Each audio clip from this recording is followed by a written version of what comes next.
Bonsoir à tous, merci de nous accueillir chez vous. Voici les titres de ce lundi soir. Harcelé, menacé, sa famille agressée. Une fonctionnaire de la police aux frontières vit dans la peur depuis plusieurs mois. La cause, elle a participé à une opération de destruction de cases en tôle. Dans cette édition, elle témoigne anonymement. Si vous rêvez d'être steward ou stewardess dans le yachting, c'est désormais possible à Mayotte. La formation démarre en octobre et il reste encore des places. On en parle avec Stéphane Gouy, conseiller référent maritime à Pôle emploi Mamoudzou. Un liquide noir rejeté par la barge, la scène a étonné les passagers qui parlent de dégazage. Quelle est la version du STM? Comment réagissent les associations environnementales? On vous en dit plus dans un court instant. Selon une étude réalisée il y a 2 ans par l'INSEE, 6 habitants sur 10 se sentent en sécurité à Mayotte. Un chiffre inquiétant et ce sentiment est encore plus accentué chez une policière du territoire. Depuis quelque temps, elle est prise pour cible par les délinquants. Tout cela parce qu'elle a été vue lors d'une opération de décasage. Zalihata Dahalani et Alda Alidi. C'est l'horreur qu'a vécu jeudi dernier le frère d'une policière. Une simple sortie en famille qui finit en drame. Quand j'ai démarré la voiture, il m'a déjà frappé ici, j'ai reculé, il a commencé à frapper ici au fait. Et il ne s'agit pas de sa première agression. J'ai eu des coups de tournevis derrière le dos, la deuxième fois sur le ventre. Et là, c'est la troisième fois, j'ai un coup de machette au niveau du coude, en bas ici, côté gauche. Et chaque fois, je subis tout ça, là, je vais à l'hôpital, mais je vois personne, la gendarmerie, ça ne réagit pas au fait. Parce qu'en gros, ils voient ces jeunes-là, mais ils font rien. C'est une famille effrayée et terrorisée que l'on retrouve aujourd'hui. Face aux violences et actes d'intimidation qu'elle subit depuis maintenant quelques mois, tous sont devenus la cible d'une quinzaine de jeunes. Le cauchemar commence lorsque leur fille policière aux frontières est repérée lors d'une opération de décasage. Je ne dors plus. J'ai peur. Avant-hier, ils sont venus chez moi. J'étais dans la cuisine. Je les ai entendus sur le toit du voisin. C'est une voisine qui m'a alertée que des voyous de Mramadoudou venaient nous attaquer à la maison. On a fui et on est parti dormir ailleurs. Mon fils aîné a été menacé par des sabres, des oupangas et des machettes en fait au lycée. Pour le protéger en ma qualité de mère, je me suis dit, c'est très difficile pour moi, parce que c'est mon premier enfant. J'étais dans l'obligation de l'envoyer ailleurs pour continuer ses études. La tante de la policière n'a finalement pas porté plainte par peur de représailles. En revanche, sa mère s'est vue dans l'obligation d'agir. Les individus s'en prennent désormais à ses plus jeunes enfants. Ils menacent les plus petits au collège en leur disant qu'ils vont s'attaquer à leurs grands frères et sœurs, les poignarder. La fonctionnaire ne compte pas céder aux intimidations et a tout le soutien de sa famille. Elle est venue s'excuser. Elle m'a dit « Maman, pardonne-moi, c'est à cause de moi que tout ça vous arrive ». Je lui ai dit que c'est moi qui l'ai mise au monde, que c'était son rêve de travailler à la PAF, qu'elle a fait énormément de sacrifices pour en arriver là et que personne ne l'empêchera de continuer. À bout de souffle et après plusieurs plaintes déposées, la famille se dit inquiète et impuissante face à l'inaction des autorités. Elle espère néanmoins finir par obtenir gain de cause. Et en parlant de violence, la série continue dans la barge de 5h30 ce matin qui reliait la Petite Terre à la Grande Terre. Un lycéen a été agressé par une dizaine de jeunes garçons et de jeunes filles. L'un d'entre eux a été interpellé par les forces de l'ordre présentes dans la barge. La victime agressée au couteau refuse cependant de déposer plainte. Et c'est dans ce contexte que le maire de Mamoudzou, Hamdi Louaïdou Soumaïla, tenait un point presse ce matin pour annoncer de nouvelles mesures pour lutter contre l'insécurité dans la commune chef-lieu. Parmi elles, l'augmentation de caméras de vidéosurveillance ou encore l'interdiction de vente de pétrole lampant à la station essence de Passamaïti. Il en était question dans le 13h d'Aurélien Février. On écoute Shaharoumani Chamassi, le directeur de la prévention et de la sécurité publique de la commune de Mamoudzou. On a déjà fait le tour en concertation avec les services de la police nationale sur l'ensemble de la commune. Ces 40 caméras seront dispatchées dans les différents lieux, et y compris surtout des zones dites criminogènes, y compris donc sur les hauteurs de Vaïbé. Il va y avoir donc des caméras parce que nous travaillons en étroite collaboration avec les services donc de la police nationale pour pouvoir mieux répondre en tout cas les attentes des administrés. L'interdiction de vente de pétrole lampant uniquement pour la station essence de Tsunzu, ou encore l'interdiction d'abandon des véhicules hors d'usage dans la commune. Et puis également, désormais, il faudra acheter au minimum 30 litres d'essence à la pompe. Comment allez-vous faire respecter toutes ces mesures ? Vous savez, parce que tout ça s'est fait en concertation avec les différents partenaires, donc Total, y compris donc la préfecture et la police nationale. Nous allons faire en sorte à ce qu'il y ait des contrôles, tout simplement, sur les différentes stations pour faire en sorte à ce que l'arrêté du maire donc puisse être respecté. Vous savez, nous sommes dans une situation donc exceptionnelle. Et la violence, elle ne sévit pas qu'à Mamoudzou. Partout sur l'île, et à pas d'heure, on vous en parlait dans nos précédentes éditions, plusieurs agents de la DEAL et leurs familles, 15 personnes en tout, se sont faites agresser par 3 individus samedi en pleine randonnée sur le sentier des Crêtes de Bandélé.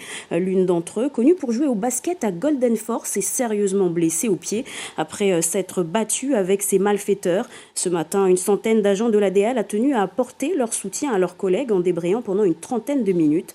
Madi Saïd, un de ses agents, s'exprimait au micro de Génial Atoumani et Géraldine Louis. Ce matin, on a fait le débrayage parce que nos collègues ont fait une randonnée ce week-end et il se trouve qu'ils ont été attaqués dans le secteur de Bandélé lors de leur randonnée. Donc on a trouvé nécessaire de se retrouver ici ensemble, déjà pour être solidaires avec eux, pour lancer un message pour dire que ces agressions-là doivent s'arrêter parce qu'à un moment donné, on n'y vit plus à Mayotte. 3 de nos collègues ont été attaqués. Fort heureusement, leurs vies ne sont pas en danger, mais quand même, il y en a qui partiront avec des séquelles. Parmi eux, il y en a qui ont préféré prendre l'avion hier pour aller approfondir les examens par rapport à ce qu'ils ont reçu. Nous, on est venus pour dire à notre chef qu'on demande à être soutenu sur ce genre d'action, mettre plus de moyens et lancer un message à tous les agents, à tout le monde, comme quoi il faut faire attention. Quand on entreprend ce genre d'action, il faut peut-être multiplier la sécurité et voir comment s'y prendre. Un des navires du STM a-t-il dégazé dans le lagon? C'est l'avis d'un passager qui a vu et filmé vendredi dernier la barge déversant un liquide qui s'apparente au combustible pour la société de transport maritime. Il s'agit d'une simple erreur. Zora Abdoukafé et Hassadi Razafitseheno. Du liquide noirâtre sortant de la barge polée qui est sur le quai 5-5, des images filmées par un passager vendredi dernier. Selon le directeur d'exploitation du service des transports maritimes, le STM, après enquête, ce n'est pas un rejet d'hydrocarbures ni d'huile usagée, mais un jet d'eau usée. On a donc une caisse à eau douce qui nous permet d'approvisionner donc le bateau en eau douce qu'on avitaille une fois tous les 2-3 jours en général au quai Issoufali. On a une caisse à eau grise qui elle récupère donc tout ce qui est résidus donc liquide, résidus de la vaisselle, des déchets organiques. En fait, la caisse à eau noire, elle c'est très très simple. La vidange ne peut pas se faire parce que c'est cadenassé. Ce qui devrait être également le cas sur la caisse à eau grise, mais effectivement, alors pourquoi il y a eu un oubli, ça je peux pas vous répondre. Ce qui s'est passé, c'est que la pompe a démarré en automatique sur un trop-plein et que la vidange à la mer étant restée ouverte, et à mon avis depuis Maurice, depuis le retour du bateau du chantier, et en fait voilà, il y a eu une évacuation malencontreuse et voilà, donc on va resensibiliser les équipages. On a bien évidemment sorti une note pour que tout le monde vérifie l'état du bateau et que tout le monde referme ses sectionnements afin que ça ne se reproduise plus. Que ce soit un dégazage ou un rejet d'eau usée, pour la Fédération mahoraise des associations environnementales, la FMAE, il est inadmissible que ce genre d'actes se produisent. Des actions comme ça, naturellement on est indigné. Maintenant, c'est le pouvoir de nos partenaires à prendre des responsabilités parce que nous ne pouvons pas continuer comme ça, à polluer notre lagon et à dire qu'on veut en faire un joyau de l'humanité, de l'UNESCO. Ça n'a pas de sens. Et parfois, dans les discours, j'ai entendu certaines choses, disant que ce ne serait pas du gazage, mais des eaux usées. En plus clair, un hôtel, un supermarché, un landa pour prendre ces eaux usées et les jeter dans la nature. Le discours n'a pas de sens. La FMAE n'envisage pas de porter l'affaire en justice. Elle compte sur le bon sens du conseil départemental pour que ce genre de choses ne se répète plus. Et si on retrouvait demain des hôtesses ou stewards dans les yachts de luxe, c'est l'ambition de Pôle emploi et du conseil départemental. Ils ont organisé ce lundi une nouvelle réunion d'information au comité du tourisme pour attirer des candidats. Objectif, envoyer des profils mahorais sur le marché méditerranéen dès le début de la saison 2023. Et on en parle avec Stéphane Gouy, conseiller référent maritime à Pôle emploi à Mamoudzou. Bonsoir, merci d'être avec nous. Bonsoir, merci. Alors ce secteur est inexistant à Mayotte comme le tourisme de luxe. D'où vous est venue cette idée ? Alors l'idée nous est venue, alors c'est une idée collégiale avec le conseil départemental. Nous avons travaillé à plusieurs reprises avec nos partenaires aussi en métropole et nous avons identifié des besoins à un certain moment et notamment dans l'après-Covid des gros besoins au niveau de personnel embarqué, on va appeler les stewards, les stewardesses, et notamment de personnel français.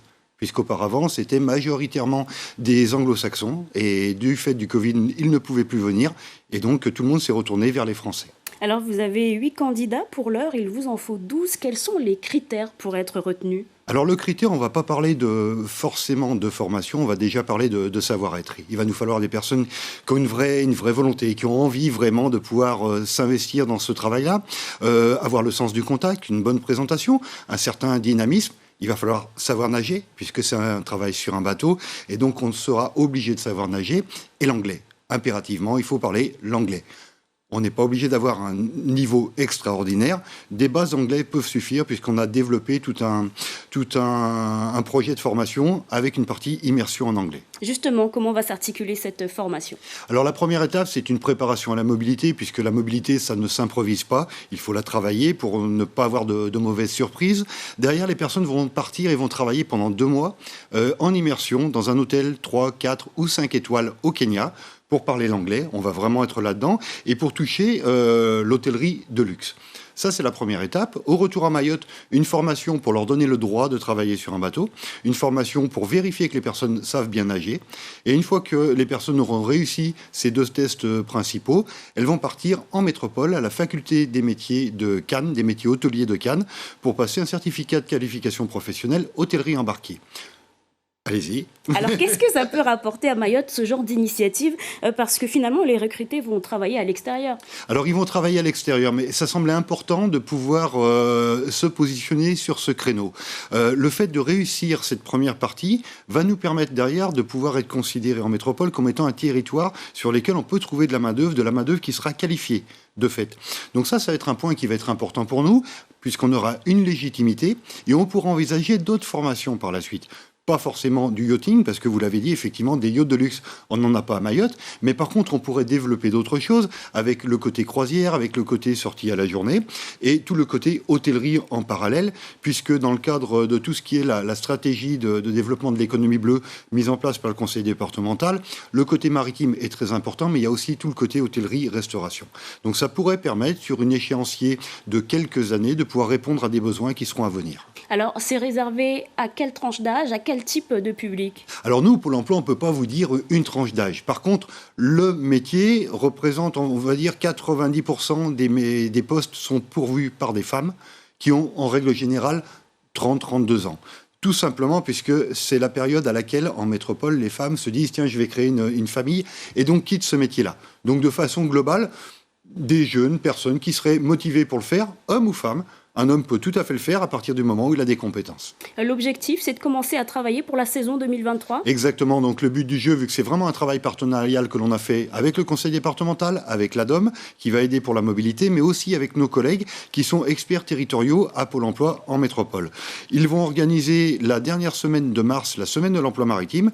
Ça va se passer à Antibes et ce sera le plus gros salon de recrutement des équipages qui aura lieu là-bas. Le but du jeu, c'est d'avoir formé toutes ces personnes et qu'elles soient prêtes pour y participer. vous avez parlé d'autres formations. Comment on peut imaginer les prochaines éditions? Vers quel secteur peuvent se tourner ces formations? Alors, donc là, on a parlé du yachting, on a parlé effectivement des orientations vers la croisière.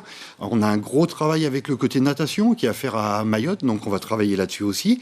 La pêche, donc il y a des vrais sujets. Le STM, on en parlait auparavant, avec un développement des activités aussi en même temps, donc des besoins très nombreux au niveau de Mayotte et on s'y attelle tous les jours avec nos partenaires, conseil départemental notamment. Merci beaucoup Stéphane Gouy d'avoir été avec nous. Dans la région, se rendre à Maurice sans passeport, c'est désormais une réalité. Depuis ce lundi, les Réunionnais peuvent voyager vers l'île voisine en présentant simplement une carte d'identité. La mesure qui vise à relancer l'économie touristique restera en vigueur jusqu'en juin 2023. Les précisions de nos confrères de Réunion la Première. Dans la file d'enregistrement pour le vol vers Maurice cet après-midi, Jacques est particulièrement soulagé de voyager uniquement avec sa carte nationale d'identité. Parce que m'a point de passeport. Parce qu'ils mettent 6 mois maintenant pour faire un passeport. Et du coup, le fait qu'il voyage avec la carte d'identité, ça y arrange à eux? Eh ben, disons qu'il tire un zapping dans mon pied. Sinon ça, comment on t'est fait là pour voyager? Eh ben, la nage ou un bateau pirate ou un truc comme ça. Depuis aujourd'hui et jusqu'en juin de l'année prochaine, plus besoin de passeport donc pour voyager entre La Réunion et l'île Sœur. Selon moi, c'est une bonne chose, oui, parce que vu les temps qui courent et la crise économique liée au Covid, pour le tourisme surtout, je pense que si ça peut aider à relancer l'activité, donc oui, pourquoi pas. Les vols actuellement affichent déjà tous complets, quelles que soient les compagnies. Pour les passagers, c'est un confort puisqu'ils peuvent voyager à compter de ce jour avec leur pièce d'identité, à condition que la pièce d'identité soit valide et uniquement réservée aux résidents réunionnais. Donc les passagers, les métropolitains qui viennent en vacances, ils sont obligés d'avoir leur propre passeport car les pièces d'identité ne sont pas autorisées pour les métropolitains. Le tourisme est une manne financière pour l'économie mauricienne, mise à mal par la crise du Covid. C'est une super bonne initiative. Depuis longtemps, on espérait d'avoir ça. Bravo au gouvernement mauricien, parce que vraiment, ça va encourager les Réunionnais de venir à Maurice, et on le veut. Après, il y a aussi le Covid qui n'a pas été un effet positif, et Maurice avait fermé les frontières. Donc forcément, compte tenu de cette situation, ils ont voulu rebooster un petit peu pour rebooster un peu cette destination qui, à mon avis, est une destination qui plaît beaucoup aux Réunionnais. Pour faciliter encore plus l'arrivée des cousins réunionnais à Maurice, il est fortement conseillé aux voyageurs d'obtenir un QR code sur le site safemauritius.govmu.org. Les funérailles d'État de la reine Elisabeth II ont eu lieu ce lundi. Ce sont les premières depuis la mort de Winston Churchill en 1965. Plus de 2000 invités ont fait le déplacement pour ce dernier adieu. L'événement a attiré des millions de personnes dans les rues de Londres. La reine Elisabeth II a été inhumée au château de Windsor. On rappelle qu'elle s'est éteinte le 8 septembre dernier à l'âge de 96 ans.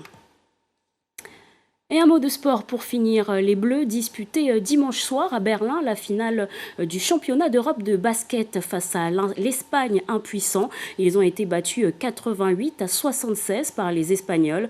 C'est le 4e sacre pour ces derniers à l'Euro sur les 6 dernières éditions. Les Bleus se contentent donc de l'argent. Et c'est ici que votre édition s'achève. Merci beaucoup d'avoir été avec nous. Tout de suite, la météo présentée par Hafidati Combo. L'information revient demain dès 6h avec Fraati Youssouf, Aurélien Février, toujours à 13h en télé. Je vous retrouverai ici à 19h. Belle soirée et prenez soin de vous.